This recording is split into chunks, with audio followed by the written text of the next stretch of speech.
नमस्कार दोस्तों, आज हम लोग बात करने वाले हैं भारतीय रिजर्व बैंक के बारे में। मूलतः यहाँ से जो क्वेश्चन आते हैं, इसके स्थापना से आते हैं, इसके राष्ट्रीयकरण से आते हैं, प्रमुख कारणों से आते हैं और इसके द्वारा समय-समय पर जो कई सारी दरों का निर्धारण किया जाता है, वहाँ से भी क्वेश्चन पूछ लेते हैं। तो इन सभी को हम लोग बारी-बारी से चर्चा करेंगे, तो वीडियो में बने रहिए। तो चलिए शुरू करते हैं। सबसे पहले देखते हैं कि इसकी स्थापना कैसे हुई थी? किस आयोग ने इसको स्थापित करने के लिए सुझाव दिए थे?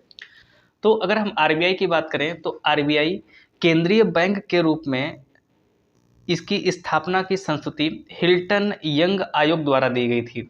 साथ में एक एक्ट पारित किया गया, आरबीआई एक्ट 1934। इसके तहत 1 अप्रैल 1935 से इसने अपना कार्य करना आरंभ कर दिया।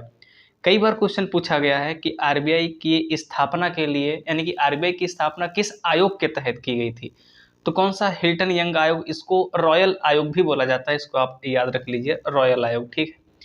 साथ में एक पूछा जाता है कि कई सारे नियम निकालती है आरबीआई, या किसी को राष्ट्रीयकृत कर दिया या उसकी जो है एक तरीके से लाइसेंस रद्द कर दिया, वो सभी कार्य किस एक्ट के अंतर्गत करती है? वो सभी कार्य जो हैं इसके आरबीआई एक्ट 1934 में मेंशन है और इन्हीं सभी शक्तियों का प्रयोग करके ये अपने सभी कार्य करती है। नेक्स्ट बात करें भाई, लगभग 14 साल के बाद में यानी कि 1 जनवरी 1949 को इसका राष्ट्रीयकरण कर दिया गया। अब ये यहाँ पे इंटरेस्टिंग बात ये निकल के आती है कि अपना भारत देश कब आज़ाद हुआ था? 15 अगस्त 1947 को। और ठीक एक दिन पहले 14 अगस्त 1947 को एक देश नया बना था जिसका नाम था पाकिस्तान। और इसकी इतनी खस्ता हालत थी कि उस समय तुरंत ही अपना कोई केंद्रीय बैंक ना होने के कारण आरबीआई जो थी 1948 तक पाकिस्तान सरकार के बैंकर के रूप में कार्य कर रही थी।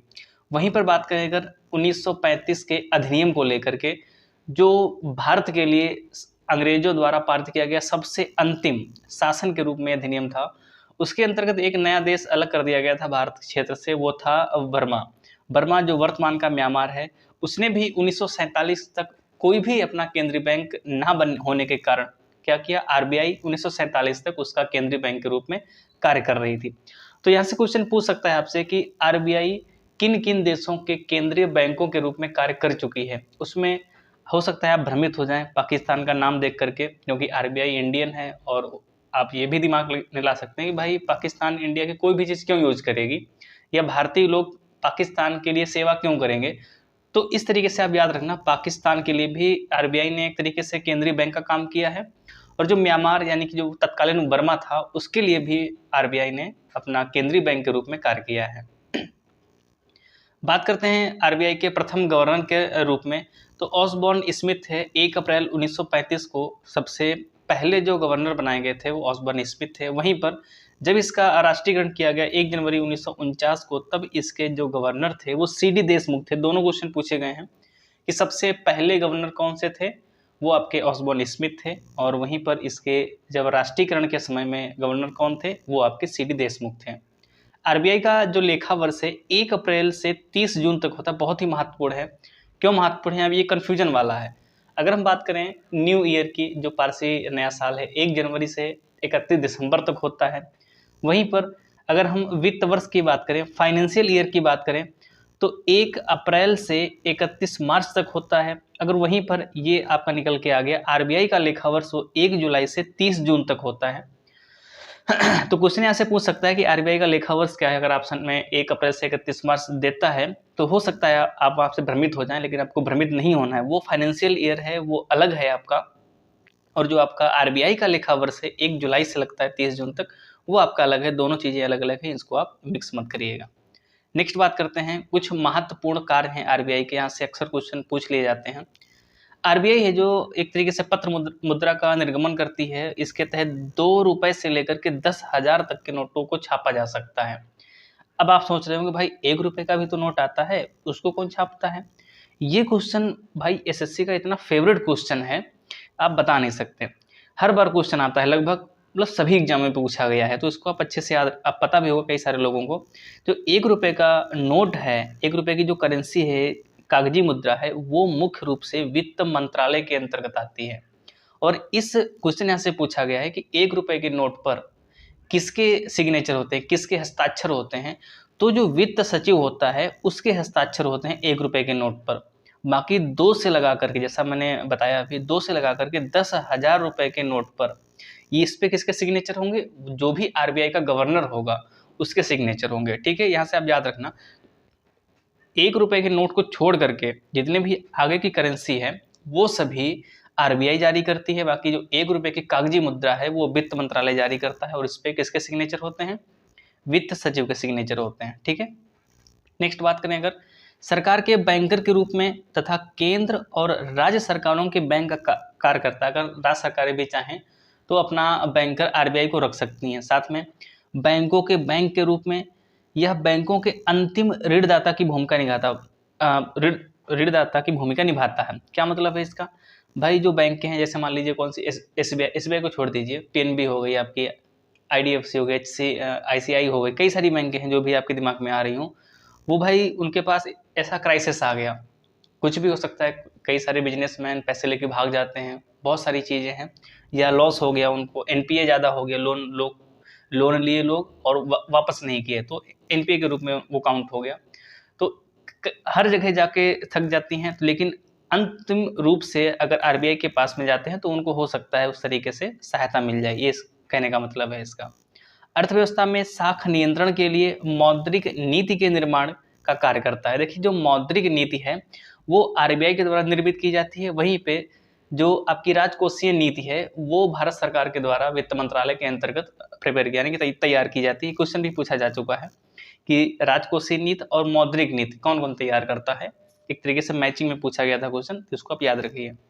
नेक्स्ट इसका कार्य है भारतीय रिजर्व बैंक रुपए की तुलना में विदेशी मुद्रा की विनिमय दर को नियंत्रित करता है तथा विदेशी मुद्रा भंडार के पर्यवेक्षक यानी कस्टडियन के रूप में कार्य करता है।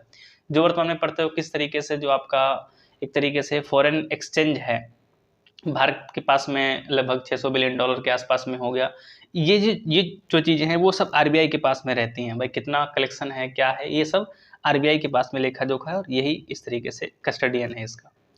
नेक्स्ट बात करते हैं जो बहुत ही महत्वपूर्ण यहाँ से आपका ये पॉइंट है, प्रमुख दरों के बारे में। बहुत ही क्वेश्चन यहाँ से कॉमन क्वेश्चन पूछे जाते हैं। बैंक रेट क्या होता है, एसएलआर क्या होता है, सीआरआर क्या होता है, repo rate, reverse repo rate, ये सब चीज़ें यहाँ से पूछी जाती हैं और मुख्य रूप से इनका निर्धारण समय समय पर जैसी स्थिति होती है मार्केट की उसी के दौरान जो है आरबीआई के द्वारा प्रिपेयर किया जाता है या तय की जाती हैं। सबसे पहले हम बात करेंगे बैंक रेट के बारे में। बैंक रेट वह दर है जो रिजर्व बैंक बिलों की पुनर्कटौती करता है और उसे बैंक दर कहते हैं। मुख्य रूप से यह जिस दर पर रिजर्व बैंक वाणिज्यिक बैंकों को दीर्घकालिक ऋण देता है। अब देखिए यहाँ से एक पॉइंट पकड़िए, सेम चीज़ आपको लिखी मिलेगी आपका रेपो रेट में। रेपो रेट और बैंक रेट में अंतर क्या है ये यहाँ पे समझिए। जो बैंक रेट है वो मुख्य रूप से दीर्घकालिक जो ऋण है वो आरबीआई देती है वाणिज्यिक बैंकों को। ठीक है, किसके अंतर्गत? मान लीजिए 2-3 साल के लिए अगर पीएनबी की बात करें, मान लो पीएनबी के पास में ऐसा कुछ प्रोजेक्ट है, उसको पैसे की बहुत ज़रूरत है, तो वो क्या करेगी, आरबीआई से लेगी बैंक रेट के अंतर्गत और 2-3 साल के लिए। अगर मान लीजिए 10 दिन, 20 दिन, 50 दिन के लिए उसको चाहिए तो रेपो रेट के अंतर्गत वो ले लेगी। यानी कि रेपो रेट जो है वो अल्पकालिक ऋण देती है आरबीआई वाणिज्यिक बैंकों को, वहीं पर आरबीआई अगर दीर्घकालिक ऋण देती है वाणिज्यिक बैंकों को तो वहां पे दर कौन सी लगाएगी, वो बैंक रेट लगाएगी। ठीक है, ये आप याद रखना। वहीं पर अगर सीमांत स्थायी सुविधा दर की बात करें, एमएसएफ रेट की बात करें, तो इसके तहत बैंक अपनी निवल मांग और सावधि देयताओं के तहत 1% तक का ऋण रात भर के लिए प्राप्त कर सकते हैं।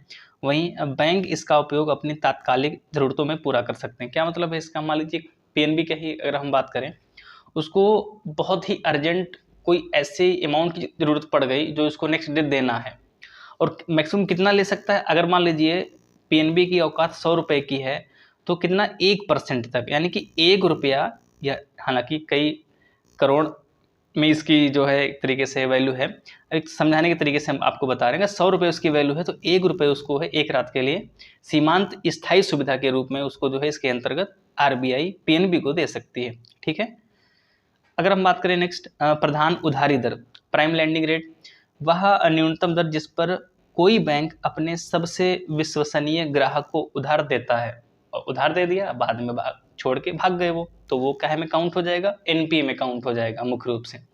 पीएनबी की ही बात करें, जैसे मान लीजिए मेहुल चौकसी हो गए, भागे थे लेकर के, नीरव मोदी हो गए, भाग गए, तो बहुत विश्वसनीय ग्राहक हैं, वो क्या करता है, एक तरीके से वाउचर दे दिया, और कहीं भी जाएं किसी भी विदेशी बैंक में जाकर के, तो मुख्य रूप से उनको एक अधिकार हो जाता है कि हाँ भाई वहाँ पे जाओगे, भर के दे दो कितना रुपया चाहिए, तो वो प्रधान उधारी दर के अंतर्गत वहाँ पे आएगा। बेस रेट क्या होता है, 2010 में इसको फिक्स किया गया था। ये क्या हो जाता है कि इससे नीचे की दर पे आप लोन नहीं दे सकते हो। जैसे मान लीजिए 2010 के पहले क्या था, ये कई सारी बैंकें कई ऑफर निकालते थे, भाई पीएल ले लो 5-6% में, 7% में, यानी कि पर्सनल लोन, एक तरीके से होड़ मचती थी। अब इससे क्या होता है, मान लो कोई 5% में दे रहा, मान लीजिए आईसीआई 5% में दे रही, तो एक्सिस 4.5% कर दिया। अगर एक्सिस 4.5% कर दिया, तो वहीं पे आईडीबीआई कितना कर दिया, आपका 4% कर दिया। अब इसने 4% कर दिया, तो भाई आपका बैंक ऑफ इंडिया कितना कर दिया, 3.5% कर दिया। तो ये आपकी जो है कंपटीशन चलता रहता था, तो इससे क्या होता था, कहीं ना कहीं नुकसान ही होता था। तो लोग पैसे उठाते थे और मुद्रा एक तरीके से मार्केट में बढ़ जाती थी, और इससे क्या होगा, महंगाई आ जाती थी, मुद्रास्फीति की स्थिति आ जाती थी। तो आरबीआई ने सोचा भाई ये तो भसड़ मचा रहे हैं, ये तो दिक्कत हो जाएगी, कंट्रोल करना मुद्रास्फीति बहुत भारी पड़ जाएगा। तो उसने क्या किया, आरबीआई ने 2010 यानी जुलाई 2010 में इसको लागू कर दिया, एक बेस बना दिया कि भाई इसके नीचे आओगे तो आपकी जो लाइसेंस है उस पर खतरा हो सकता है, तो आप अवेयर रहिए। ठीक है, उसके बाद से फिक्स हो गया कि भाई इसके नीचे तो नहीं आएगा, हो सकता है 0.5 to 10% तक एक तरीके से ये लोग अपना वेरिएशन रखते हैं। आरबीआई द्वारा पीएलआर प्रणाली के इस स्थान पर जुलाई 2010 से आधार दर प्रणाली को लागू कर दिया, जिसके अनुसार आधार दर वह दर है जिसके नीचे ब्याज दर पर कोई बैंक उधार नहीं दे सकता। जैसा मैंने अभी आपको बताया, इसमें आधार दर का निर्धारण फंड की लागत के अनुसार होता है, और इसका उद्देश्य बैंकिंग सिस्टम की उधार देने की दरों में पारदर्शिता लाना है। ठीक है, नेक्स्ट बात करें भाई ओपन मार्केट ऑपरेशन। इसमें क्या है, इसके अंतर्गत जो रिजर्व बैंक अर्थव्यवस्था में मुद्रा की पूर्ति को नियंत्रित करने के लिए मुद्रा बाजार में सरकारी प्रतिभूतियों का क्रय विक्रय करता है, जो भी डिबेंचर वगैरह होते हैं उनकी बेचता है अगर जरूरत पड़ती है तो। नेक्स्ट बात करते हैं भाई कैश रिजर्व रेशियो, नगद कोष अनुपात। इसमें क्या है, मुख्य रूप से जो भी आपकी अनुसूचित बैंक हैं, रिजर्व बैंक के पास अपनी संपूर्ण जमा देयता यानी कि जितना उनके पास पूंजी है उसका कम से कम, जैसे ये कुछ पहले का डाटा है, CRR 4% है, तब था, अभी चेंज हुआ है थोड़ा बहुत। तो मुख्य रूप से इतना, तो मान लीजिए 100 रुपये हैं पीएनबी के पास में, उसमें से 4 रुपये कम से कम आपको आरबीआई के पास में रखना पड़ेगा, ये आपका है। क्योंकि हो सकता है मान लीजिए आपके 96 रुपये कहीं ना कहीं डूब गए, या कुछ ऐसी स्थिति है कि पूरा का पूरा एनपीए बन गया, कि आपको लोन देना पड़ गया, तो एक तरीके से आपका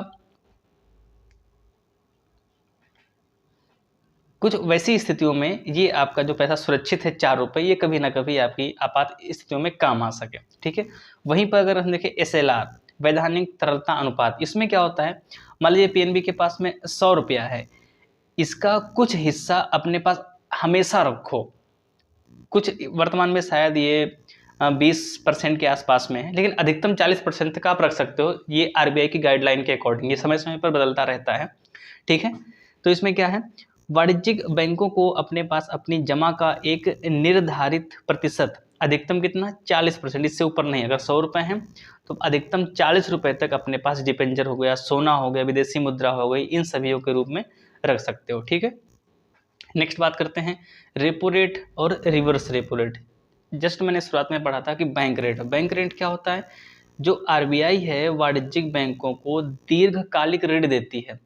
वहीं पर इसका उल्टा देखें, अगर हम अल्पकालिक ऋण की बात करें, आरबीआई के द्वारा जो वाणिज्यिक बैंकों को दिया जाता है वो रेपो रेट के अंतर्गत दिया जाता है। वहीं यहाँ पे लिखा हुआ है कि वह दर जिस पर कोई वाणिज्यिक बैंक देश के केंद्रीय बैंक यानी कि जो आरबीआई है से अपनी अल्पकालिक आवश्यकताओं की पूर्ति के लिए उधार लेता है। देखो ये अल्पकालिक आ गया ना, लेकिन बैंक रेट में क्या था, वो दीर्घकालिक था, हैं दोनों सेम, हो सकता है थोड़ा बहुत वेरिएशन रहता हो इसमें। वहीं पर अगर हम रिवर्स रेपो रेट की बात करें, कभी कभी क्या होता है कि भाई भारत सरकार को पैसे की जरूरत पड़ जाती है। अब भारत सरकार को पैसे की जरूरत पड़ गई, वो किसके पास गया, वो गया भाई आरबीआई के पास में। अब मान लो आरबीआई के पास में नहीं है, उसने पूरा अपना एक तरीके से पेपर में बना के रखा है, डिबेंचर बना के रखे हैं, प्रतिभूतियां बना के रखी हैं, तो आरबीआई क्या करेगी, वो वाणिज्यिक बैंकों से पैसा मांगेगी। भाई जब वाणिज्यिक बैंकें आपातकालीन में आरबीआई से मांग सकती है तो आरबीआई भी तो मांग सकती है ना। जब आरबीआई वाणिज्यिक बैंक से पैसा मांगे तो वो रेट होती है, क्योंकि भाई ये भी तो कमाएंगी ना, जब आरबीआई कमा रहे तो ये भी कमाएंगी। तो जब आरबीआई वाणिज्यिक बैंकों से पैसा मांगे तो रेट जो लगाती हैं वाणिज्यिक बैंक वो लगाती हैं रिवर्स रेपो रेट। और जब वाणिज्यिक बैंक के आरबीआई से पैसा मांगे तब कौन सी रेट लगती है, एक तो रेपो रेट लगती है और दूसरी लगती है आपकी बैंक रेट। दोनों मैंने आपको समझाई है, वही वही यहाँ पे लिखा हुआ है। भारत में आरबीआई तथा वाणिज्यिक बैंकों के बीच रेपो तथा रिवर्स रेपो दर पर लेनदेन की स्वीकृति प्रतिभूतियों के रूप में होती है। प्रतिभूति मतलब क्या होता है, एक पत्र होता है, एक कागज ही होता है, उस पर लिख दिया गया कि इतने पैसे अदा करने का वचन देते हैं, नीचे सिग्नेचर होते हैं, यही होता है, बाकी कोई रॉकेट साइंस नहीं है इसमें। तो ये हो गया आपका भारतीय रिजर्व बैंक और इसके प्रमुख कार्य। आई होप आपको कुछ समझ में आया होगा। जो क्वेश्चन बन सकते हैं या जो बने हुए हैं मैंने कोशिश की है आपको बताने की। वीडियो कैसा लगा कमेंट सेक्शन में ज़रूर बताइए, और अगर अच्छा लगा हो तो लाइक करिए, चैनल पर नए हैं तो सब्सक्राइब करिए। मिलते हैं नेक्स्ट वीडियो में।